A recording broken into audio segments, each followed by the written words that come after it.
Welcome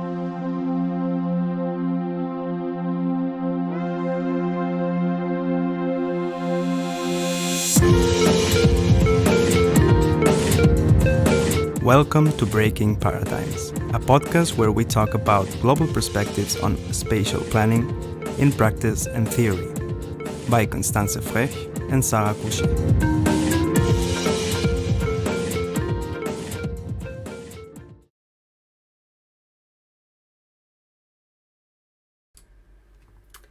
Hello and welcome. Today we are live in this episode once again, and we just want to tell you, if you have any questions in this episode or during the live streaming, feel free to write us a comment also afterwards. But if your question is posed during the live streaming, we will take a moment at the end of the live streaming to answer all of them. And now we have a short quote to kick us off. Markets have played a key role in the emergence of cities. Historians, sociologists, anthropologists, and other urban scholars all identify markets as important public spaces for social interaction, where multiple forms of sociality are enacted. Markets offer local communities potential, not just for local economic growth, but also for people to mingle with each other and become accustomed to each other's differences.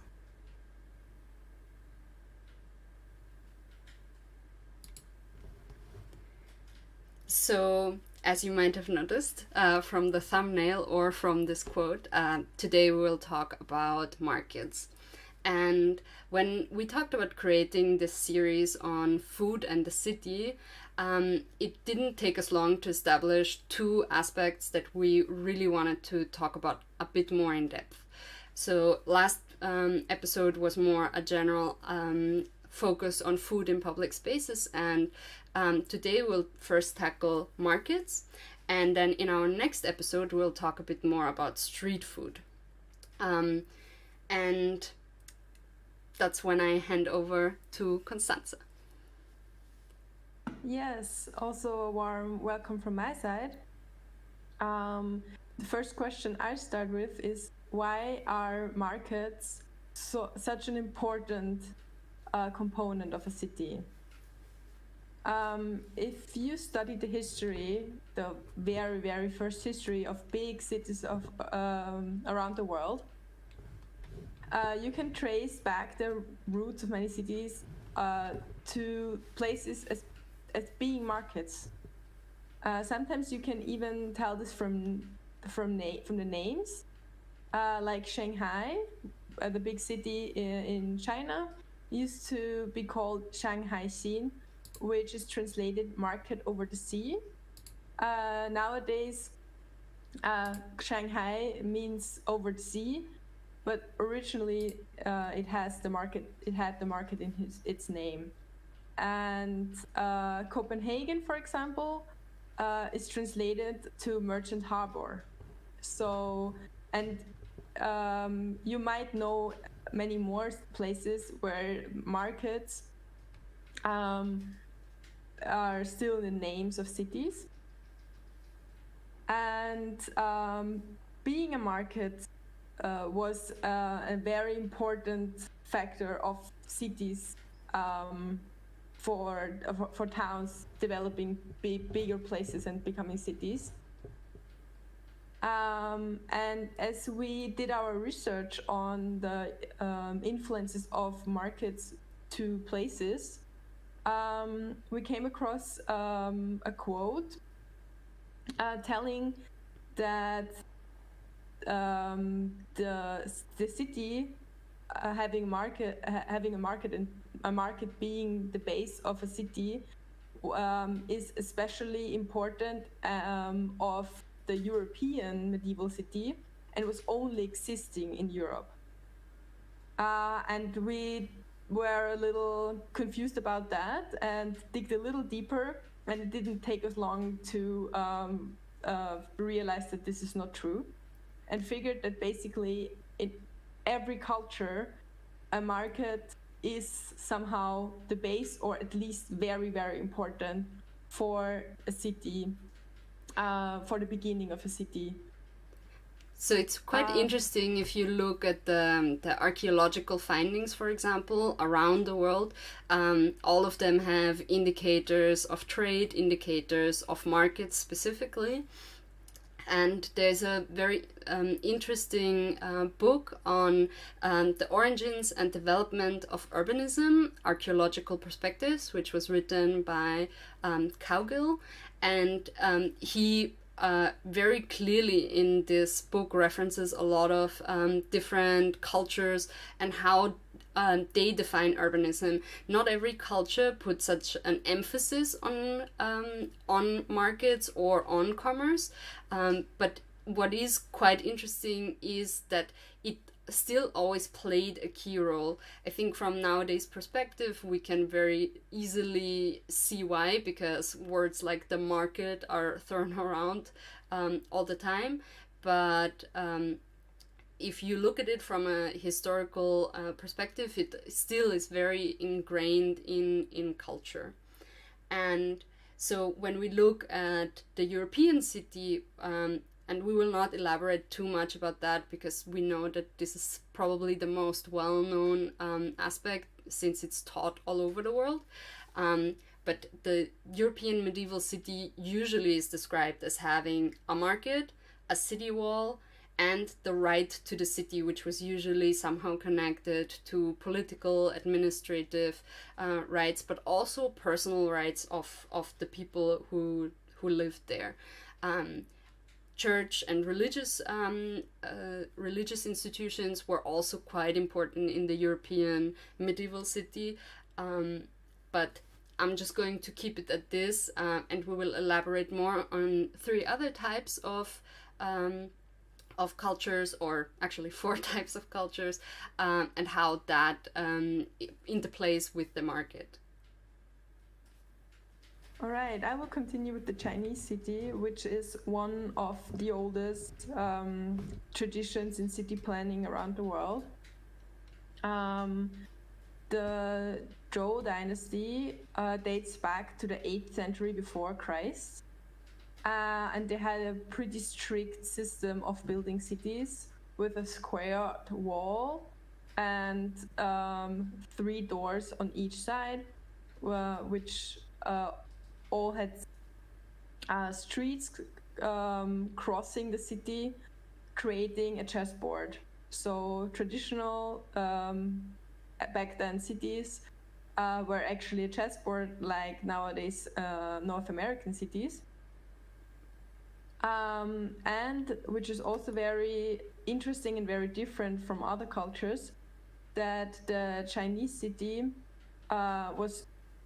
the city planning was, and a little bit still is, strongly connected to the theory or the idea of feng shui, which you probably might know better as feng shui. Feng means wind in Chinese, and shui water, and this should, the Chinese believe that this could or should canalize positive energy to places. You probably have know a little bit about it. And they thought that traders and merchants are not the most productive people, and that's why that the market was put in the north, to have the traders and merchants being more productive and have a positive influence on the city. So the market was such an important place in the city that they figured the best place in the city to put it. So I think that's about the Chinese city. So Sarah, you can continue with Nigeria. So as we were researching different cultures, we were mostly focusing on how the market intersects with cities and city planning in different cultures.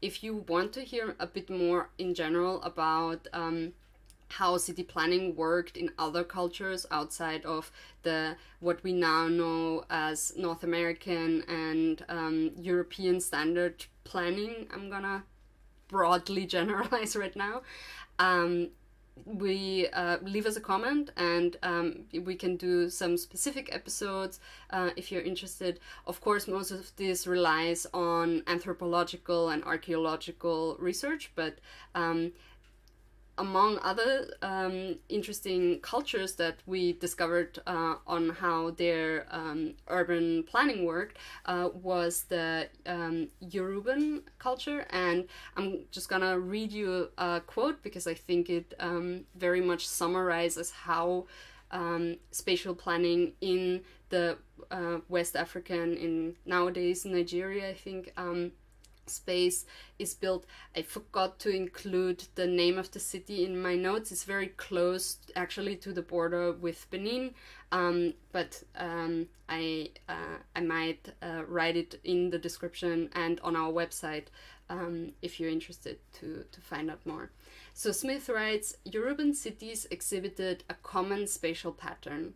Cities were walled, they were centered on a large royal palace. Roads radiated out from the palace, a market was located adjacent to the palace, and residential zones were organized into lineage-based neighborhoods that served as administrative units.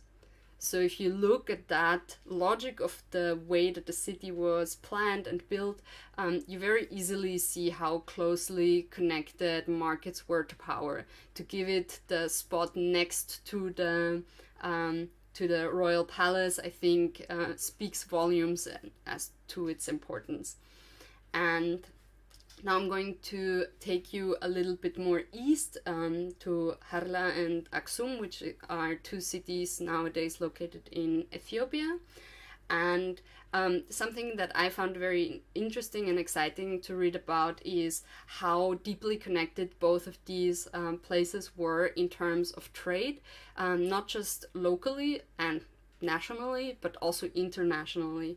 So the city was quite rich and cosmopolitan, and markets there were very heavily interlinked with the artisanal communities and the workmanship that the region was known for.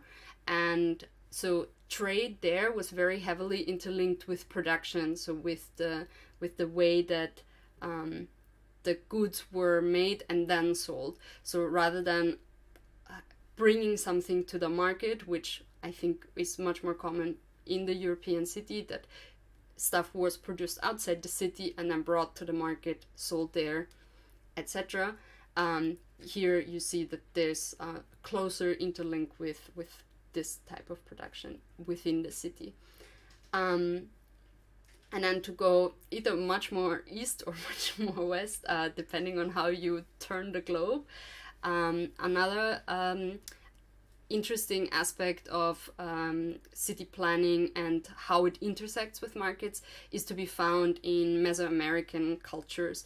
So the archaeological scholars that I read from were all in agreement that Aztec, Inca, and Maya cultures all had very different approaches to city planning, but the fact that they had such a structured approach and such a big scale of cities would indicate very strongly that it was actually planned.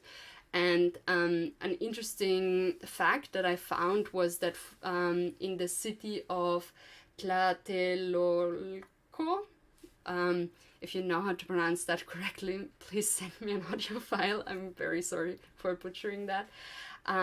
They had a market that drew about 60,000 people daily to it. So if you consider the size of a small city nowadays, 60,000 people is quite a draw for a daily market. And it's fairly interesting also how, for example, in Aztec culture, the central public plaza, which I would consider to be probably very much in use also for markets, plays a critical role in the way of how the Aztec culture understands the city, and so therefore also understands how it's interlinked with the market.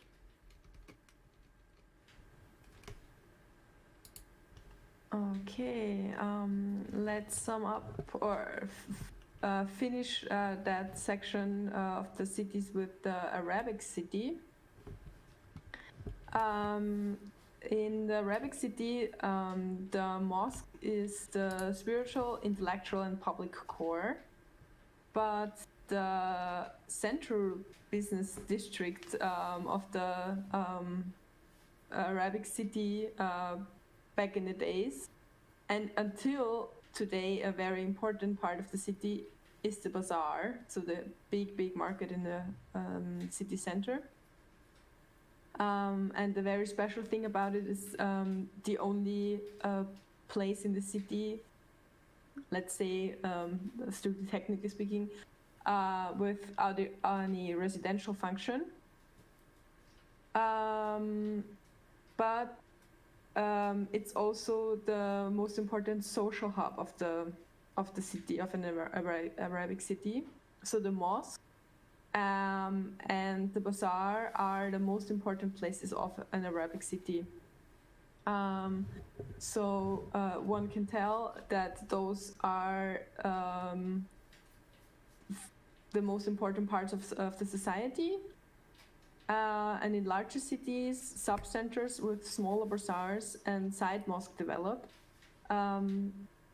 Also showing again that if a city grows, this very important basics of the society, the market and the mosque, keep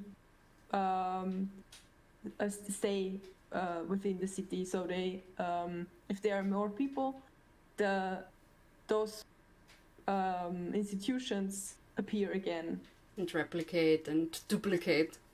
Yeah, exactly. And I think it's very interesting. I think our examples really showed it very well that all these ancient cultures really found an important space for markets in their cities. So obviously not every city would have a market, and there are cities that were established for other reasons, but it's quite interesting how closely connected the market and the city are in so many different cultures and in so many different settings, that pre-colonialism were some more connected and some less connected. So like I was saying, for example, with the findings, the archaeological findings in Ethiopia, they found a lot of Arabic and Chinese remnants of both currencies and objects like vases and stuff like that. So I think it's quite interesting how both this idea of like the market, as we also very often conflate it today with the economy, and the physical markets are interlinked, that this is not like two completely separate entities that that just share a name, but how strongly they are connected. And I'm just going to quickly remind everyone who's watching us live that if you have any questions, feel free to write them in the comment section and comment to us. And we're really looking forward to answering anything we can at the end of this live stream.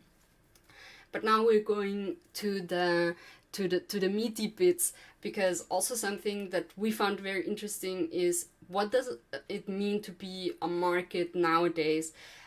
So we asked we asked different people from 3 different continents about what markets are to them. And we asked them to kind of describe what the physical characteristics are, what the noises are, what the smells are, what they usually encounter, and how they would describe the atmosphere. And also because it's quite interesting that different cities do this differently, where the market is located. Is it at the city center or is it more on the outskirts? And if you want to take a moment and think about these questions yourself, feel free to write them down, and we will post them maybe later on in the description and on our website, so that you can also just comment to us on Facebook, on Instagram, or on our website. Just let us know on YouTube as well, of course. And yeah, in order to kick us off, we asked a contributor from Argentina. Yes, our very first contributor is Belen. She's an author, digital content creator, and a teacher in Pilar, Argentina. And 3 of her students, Leda, Sofi, and Nahir, created additional contributions about their favorite markets. So we're going to listen to them, and then we're going to talk about it for a little bit. Cold cuts are definitely the first thing that pops up every time I go in the quesoteca. The smell of fresh ham and different cheese are the first things I see and smell as soon as I enter. The place is small, and you can hardly see anything from the outside. It's only when you cross the main door that the magic begins. Very crowded with stuff and narrow hallways, all filled with dry food to inspire your best inner chef. When it comes to noises, the cold cuts mandolin is always present, as well as the cashier. Since the door is small, you can't really hear the city center outside, even if you go on the busiest hours, like noon or around 5 p.m. The atmosphere is quiet and somehow cozy. As it's isolated from the traffic, you can take your time walking up and down the place, gathering your ingredients for your next amazing meal. My favorite market. Its name is Tia. It used to be located 2 blocks from my house. We used to go there with my mom almost every day. There you could find good products in a low price. It was nice when, as a child, I walked through the corridors and looked at all the products on the shelves. Also, I love singing the music that sounded at the background and feel like Justin Timberlake singing Can't Stop the Feeling. Something we loved from that supermarket was that the employees were really nice people, super kind. They already knew us, so they always said hello to us and stopped for a little chat. Unfortunately, that supermarket had to move far away from my house because they had problems with the land where the building was. My farm market is a vintage hardware store. It is a family business that has been in my city for almost 50 years. Its facade is made of common Berkeley bricks. It has a wood roof and windows that have been there since day one, which, in my opinion, gives the place its essence. When you enter, the first thing that catches your sight is the spaciousness and how organized the place is. Everything has its own shelf, making things easy for the workers. It is a quiet store where only a tango is heard in the background and some whispers of people shopping. What people mostly like is that they can always get what they are looking for, and with affordable prices, which makes almost everyone wanting to go back and buy more things. Another detail that I would like to highlight is the smell of the place. If you think of a hardware store, perhaps the first smell that comes to your mind is some metal smell. However, this place has a really nice sense of wood mixed with the history of the place. The people who work there always treat you well and they are really cheerful.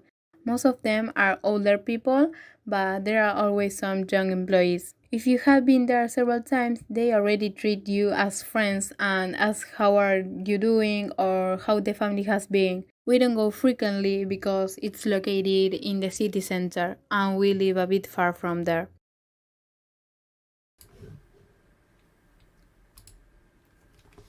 So that was the contributions from Pilar in Argentina. Thank you very much for sending in your audios. One thing that I immediately noticed when listening to the audio files for the first time was that it kind of opened the question between what is a market, what is a store, and where do I draw the line. And it's very interesting because in Spanish, mercado means market, and but it means both. It means a store and it means a market. And in English, also we use supermarket quite interchangeable. Is it just a big market or is it a store? And where is that confined? And for me, also interesting was that because of the way that the word is in use usually, market in German we attribute quite different than you would market in Spanish. Yeah, that's true. Because of course we do have the word Supermarkt, which is supermarket. But even if we in our daily life, I don't know if you have a different feeling about that, Sarah, but I think we even rarely use the word supermarket. We normally use the name, the brand of the place where we are going. So even if we go to a supermarket, to a supermarket, we wouldn't say supermarket, but we would say the brand where we're probably going. So I think this is also a reason why for us Markt, which is market, is especially linked to a market with stands and not a supermarket, which is indoor. But it's quite interesting for me as well, because I was thinking about it. How do you define then a market? Because I do know a lot of indoor markets as well. Or, for example, there's a market very close to where I live that kind of basically just has little stores that are together. And it's in a space that's called market. But if I think of my childhood, when I went to markets, it would always be with, as you were describing now, that they're just kind of these loosely based booths that sell goods, usually fruits and vegetables, but also just on a table and maybe an umbrella on top, and that's it. Exactly. And I think that's quite difficult, because why is this one place that is very similar to what could be considered just a store next to another store next to another store, why is that a market to me much more than something that is owned by a brand? Let's say it like that, because, for example, if I look at bigger markets or more known markets here in Vienna, for example, the Naschmarkt or the Rochusmarkt, they heavily rely on these very formalized stalls. And we will come back to the topic of informal and formal with our contribution at a later point. But I think this kind of like connection of what is a market and what isn't can also have a bit of a historical connotation, that there used to be a market, and this is why it's still a market, even though the feel or layout might have changed. And in a sense, a store is a market as well, because if it's selling goods in a space, is it selling goods outside? Not necessarily. There are big market halls. Like, for example, we have this picture from Barcelona, I think, which shows kind of the stalls a bit from above. No, the picture's actually from Curitiba in Brazil. I'm sorry. I took the picture. I will show a picture of Barcelona in a second. But kind of this idea of that these stalls are a market, and then the what's the difference to a store? Is it that it's owned by a big brand, or is it, because that's also not necessarily true in a lot of places, like, for example, in and around Barcelona and in Spain in general, you have this really big culture of having these tiny stores, these tiny resellers of food. I wouldn't consider them markets, but I think that for me it's just a market is where you see the products like in an open setting, and it has this kind of vibe to it. And another interesting aspect in that that in those contributions for me was really the topic of the emotional connection to the space. Like some of them were describing, and I don't know who, like that they know the retailers, that they know the store owners, and that gives them kind of like a certain sense. And for me, that really also applies to how I feel with markets, because it's this like special connection that you have. And for example, my father, who goes to the same market for more than 20 years now, he knows all the people who sell their foods there. There is kind of this personal connection. And then I'm wondering, is that maybe also for me more attributed to this market feeling? But what if I get that from a store? Is it then more a market or less a market? I think the interesting thing is, again, that there's a big cultural difference again of what kind of goods are organized as markets and which not. Again, an example from China.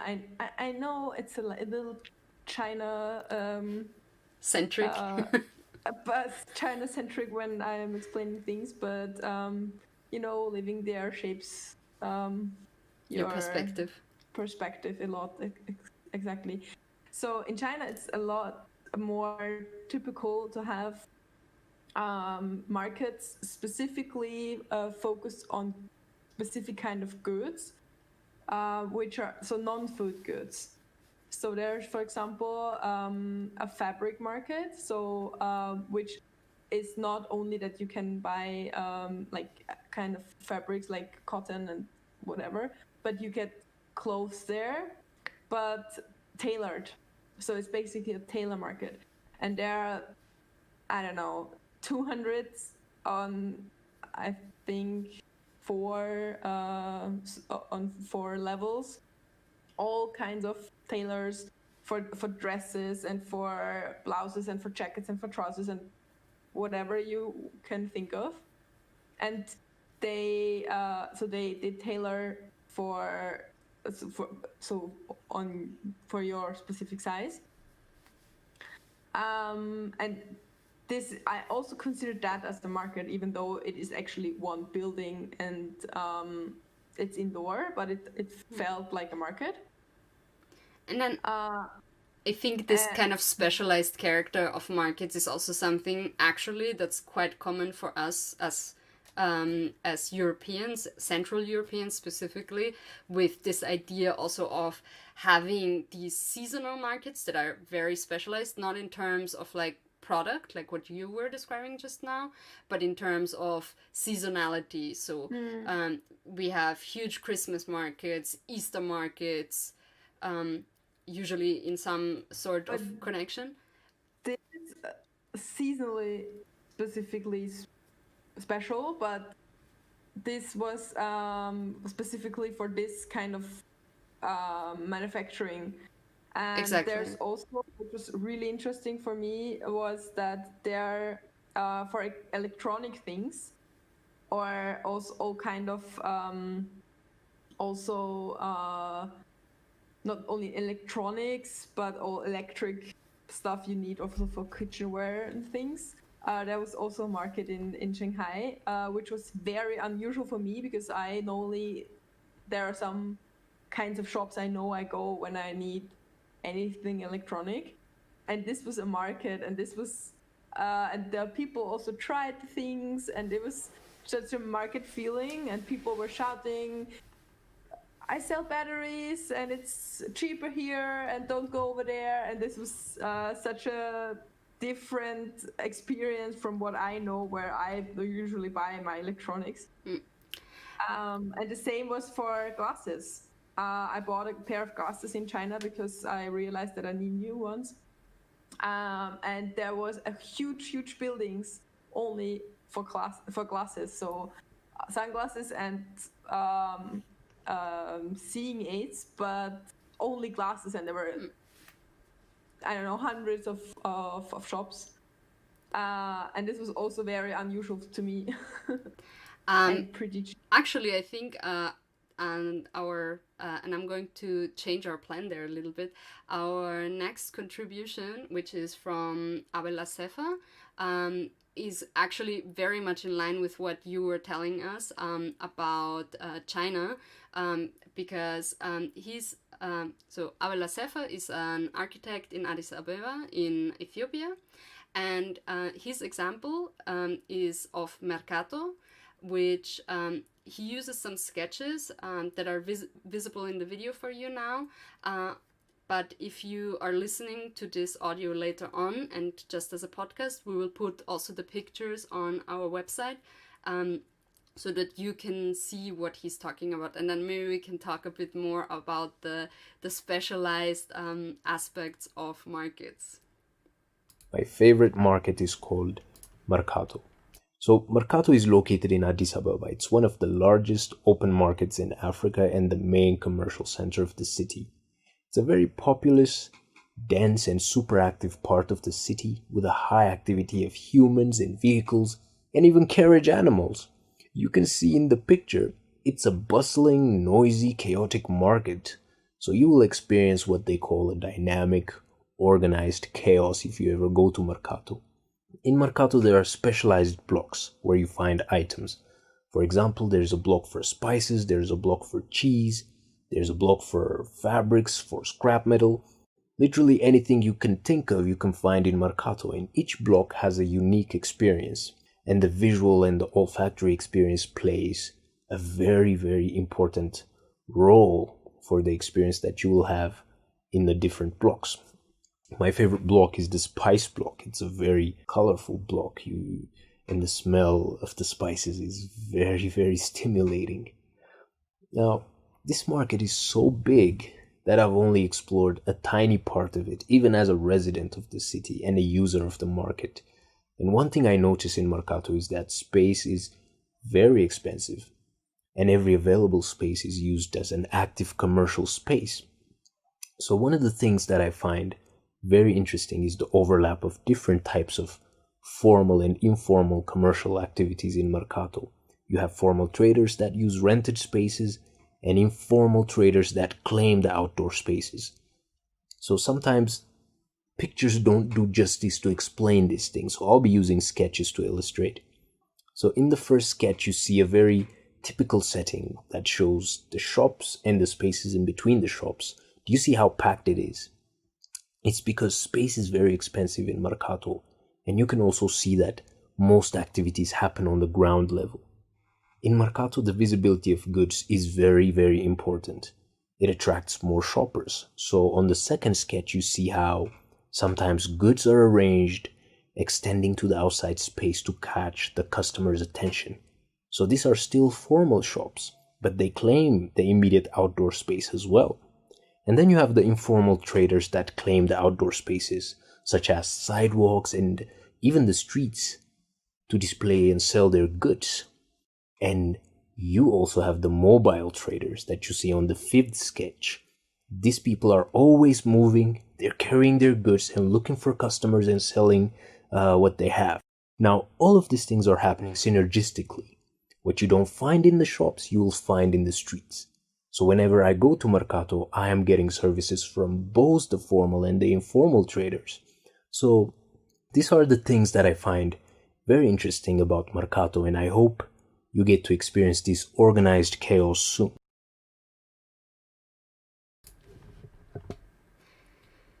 So, thank you, Abel, for your contribution. I think Mercato is a really mesmerizing experience.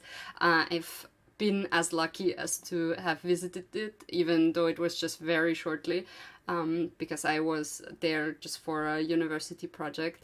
And yeah, we only got to see it for a short moment. I was told by the students that we worked with, who were from Addis, like Abel, that if there's something in this world, it is in Mercato. If it's not in this world, it's like if you can't find it here, then it doesn't exist, basically. And It's a saying, right? There. I think it is a saying, but please correct me if I'm wrong. And I think that this market, like Constanze was telling, how in China also there's this huge specialization. I think it also really showcases that. And in the first picture, the picture with the buses and some of the market stands, really also doesn't do it justice. It's a huge market that, like, from one end you can't see the other side of it, and this extreme specialization also creates a lot of interdependencies in the market, I think. Not just what he was explaining, the informal and the formal and the varying gray areas in between, but also just between the supply chain, basically, because you have these people who, for example, resell plastics, who then maybe sell to someone who sells food to put the food into plastic bags. And I mean, this is just a very simple example, but I think very often what you find in markets, especially big markets that have a diversity of good, is a lot of interlinks and very long supply chains, even within the same space. And when we were discussing on how to kind of structure this episode, we were also talking about, like, okay, should we define a market as it's this exact thing, like what we were saying before? Should it be just if it's outdoors and it has booths or stalls? But I think it doesn't do it really justice if you limit the definition that much, and that's why we also want to give kind of this room of discussion on what can be part of a market.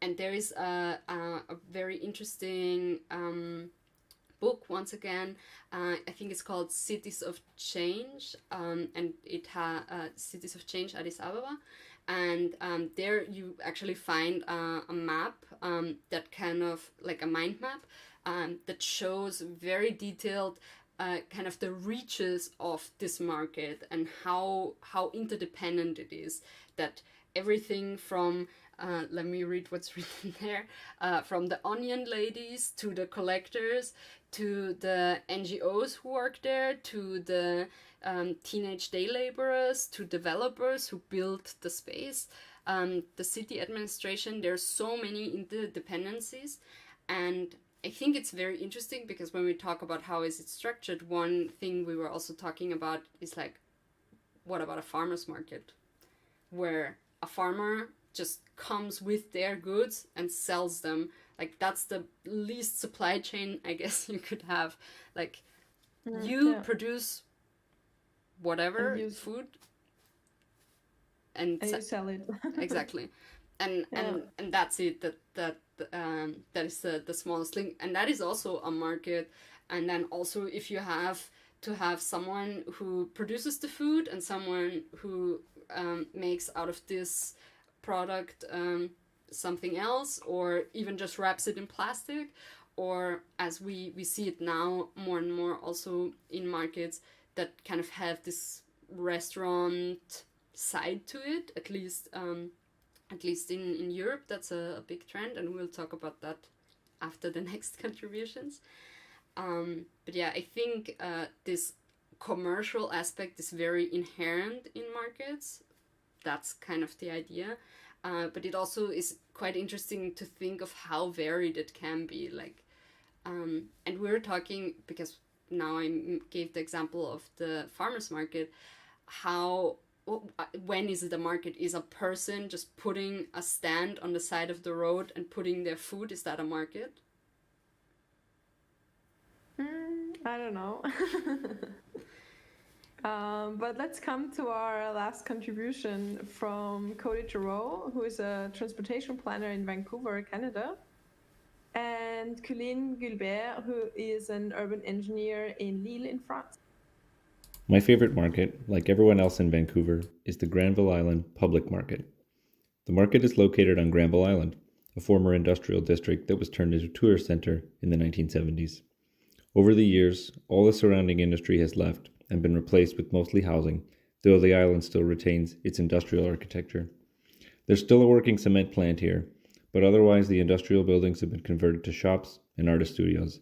The market itself remains the hub. These old steel buildings with corrugated walls and large girders, high light-filled ceilings, make for a great market atmosphere.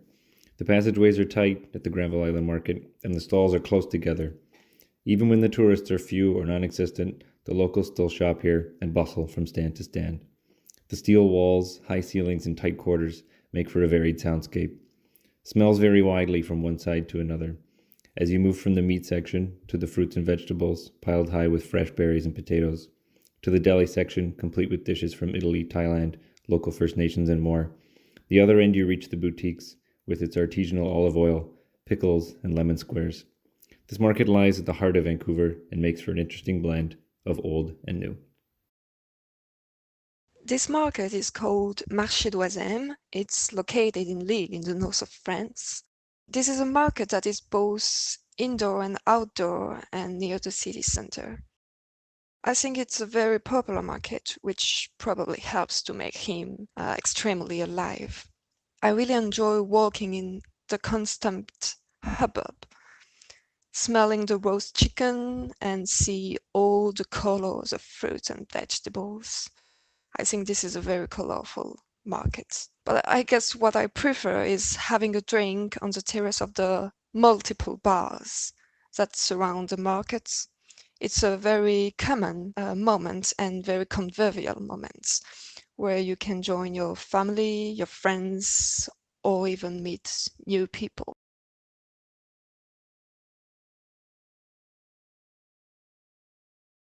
Okay. Thank you also, Coline and Cody, for your contributions. I think it's a little bit funny that Coline actually said that it's a very colorful market, but we only found a black and white picture. But it might trigger your fantasy. If You can color it in your imagine the mind. colors. Yeah. I think it's very important what both of them said, that the markets are a lot also about, it's also a very important place for tourism. When I visited Coline a few years ago in Lille, one of the things she wanted to show me was this market, and I really enjoyed going there. And I think it's always a possibility or a place where tourists and locals actually meet. Because I think, I don't know, there are some places which are very typical as being a very local place and a place where mainly tourists go. So if you think of, I don't know, museums or typical tourist attractions, you rarely see any locals. But a market, this is just a place where tourists and locals meet. And Although I think there's also something to be said about tourists kind of pushing out locals. That's true. That can happen. It's not necessarily true, but I think it's a bit a question sometimes of pricing and of what kind of goods are available. If I think of La Boqueria in Barcelona, for example, there you kind of, even though you still have, and I'm going to show a picture, I think I showed it before, that they have a lot of fruits and vegetables and so on, but also you could see in the background that there's a lot of smoothies, a lot of ready-made food, which is not necessarily something that the people who live there who want to would just actually need. Yeah, I thought in that case of the fish market in Hamburg. You don't know, because this was the only time in the history of the fish market in Hamburg that it was closed. Was it the weekend you visited, Sarah? Guess Remember? I'm lucky that way. So, but in general, it's a very famous fish market, and many people who visit Hamburg visit the fish market, and even though it opens very early, people in the holidays get up early and visit the fish market, and it's music and it's snacks, and you can buy beer in the very morning, and rarely any resident. I mean, partying young people would probably drink or do drink beer, but this became a very touristy place actually, and I do know residents of Hamburg who say actually the very important part of the market, the actual trading place, got lost. So I also can see that, and it's also a little bit it is actually happening also for Naschmarkt in Vienna, where you have more and more souvenir shops and a traditional Viennese cuisine look. I don't know, like pubs and stuff. I think though what you also mentioned that is an important aspect is this like social atmosphere, because even though like certain places do get more touristy, I do think it also attracts a specific local crowd in that sense. Like maybe nowadays I wouldn't go to Naschmarkt to buy fruits and vegetables, but I would go there with my friends for a drink because they have nice restaurants, like what Coline was saying, just to have a drink on the terraces. I think she said that it creates this additional space within an existing space, and so I think it always, of course, depends on how this is actually then created, but there are some places that actually use that to their advantage to say, okay, we have these permanent structures and these permanent restaurants or pubs or cafes, and we have this this more dynamic, more how you say? Sorry. Yeah. Whatever, sorry.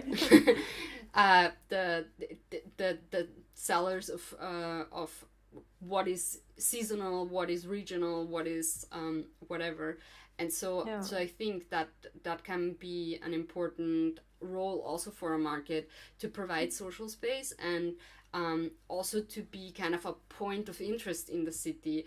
I think when we think of the way that markets attract people because of their colors, because of their atmosphere, it also creates this kind of identity for the city almost. Yeah, I agree on that. Like what is found in this market, what is found in this space can kind of shape the district, the barrio, the whatever, on how it identifies as well. But not to get too long, we will now kind of conclude this episode, and we were just interested in what is your picture of the market. As we were saying, we are not super interested to kind of narrow it down ourselves, but I think we painted you a picture of what's going on in our heads. What do we consider markets? What do we not consider markets? And so now it's your opportunity to kind of let us know, and we're really interested to see if any of the contributions that were made maybe changed your mind of what you thought a market has to have or is, and so that would be very, very interesting to us. Leave us a comment as usual. Facebook, Instagram, YouTube, and our website are all available to you. And then to kind of sum everything up, we were discussing now a couple of different points that how markets shape the city, but to sum it up for you, what does the market space offer and what does it initiate in a city? And so the first and most obvious point is commerce, employment and income, not just for the vendors, as we were saying, but for the whole supply chain, from the producer until the point of sale. And how many people are in between the starting point of a product and the end depends. So the next point is tourism and points of interest. As we already said, it's a very important place in the city for tourist aspects. And as a point of interest, as you said, it creates a special atmosphere also for locals. So, and it's also a place of consumption. So for especially food and ingredients, as well as takeaway snacks, as well as fruits, vegetables, spices, and all kind of things you can think of.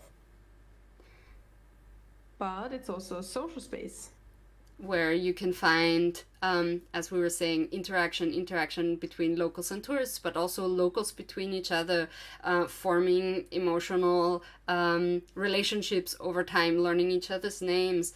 It can also be a creative space where maybe you hear some music someday because they built an impromptu stage or someone just wanted to try something, art installations, etc. And it can also be a space of innovation and ideals. So what I mean by that is that markets try to sell you something usually. And so kind of this idea of having your unique product, your unique quality is quite important. And I think that's why it's an important point of innovation, whether it comes to how do we market food or how do we market different things. Exploring different cuisines, making space for what is maybe different from what people are used to, or to narrow down to specializing in having really good products of a certain kind. So whether that is, for example, organic or local foods, or on the other hand, very exotic and very rare food. All of these things kind of create this space of innovation and also kind of ideals, I would argue, where markets exist. And finally, it's also a space for special interest and special occasions. So, for example, in Europe, you have many Christmas markets, but also in Asia for Chinese or Asian New Year. And these kind of markets take place all around the world for all kind of religious or public holidays and occasions. And so to kind of conclude this, I hope we gave you kind of the idea that a market is not just a simple space of retail, but it provides a lot more than that. And we're really looking forward to hearing from you. That's it from us. And we're looking forward to seeing you in our next episode, which will air in 1 month. Bye. Bye-bye. This was Breaking Paradigms by Constanze Frech and Sarah Kusché. Be part of the conversation. If you like what we do, consider supporting us and join our Patreon community. Connect with us on Facebook, YouTube, and at breakingparadigms.org. Content and editing by Constanze Frech and Sarah Kusché. Sound design by Didak Barroso and Florian Frech.